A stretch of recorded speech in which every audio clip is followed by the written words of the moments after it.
پاکستان کې د یو خره بیه $1000 ته لوړه شوې. پاکستاني رسنیو ویلي چین ته د لیږلو له امله په دغه هیواد کې د یو خره بیه له $1000 لوړه شوې. ویل کېږي په چین کې د خرو غوښې خوړل او له پوستکي څخه د درملو په جوړولو زیات شوي چې د پاکستان په کراچۍ ښار کې د یو خره بیه $300,000 ته پورته شوې ده.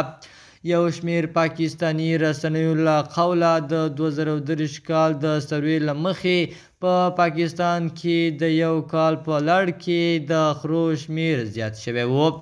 په سلامونه مبارکلای کوم د AFG نیوز چینل درنو لیدونکو. سلام، ستړي مشئ، وخت مو په خیر.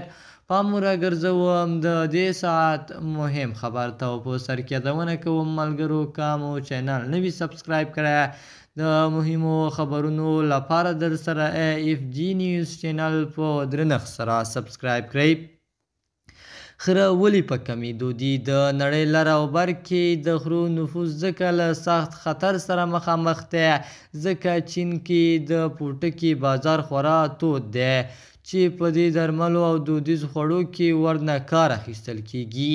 د خرو غوښه هم په چین کې بازار لري خو ویل کېږي نن سبا یې غوښتنه لږه ده او یو سبب یې په سخت موندنې هم بلل کېږي. د افریقا ځینو برخو کې بې وزله کروندګر له دې کبله له ستونزو سره مخامخ دي ځکه یو لور ته د خرو غلا ډیره شوې او بل لور ته بې وزله کروندګرو ته ورځ تر بلې د نوي څاروي پیرول ګرانیږي. د AFG نیوز چینل درنو لیدونکو دا زموږ د دې ساعت چمتو شوی خبر.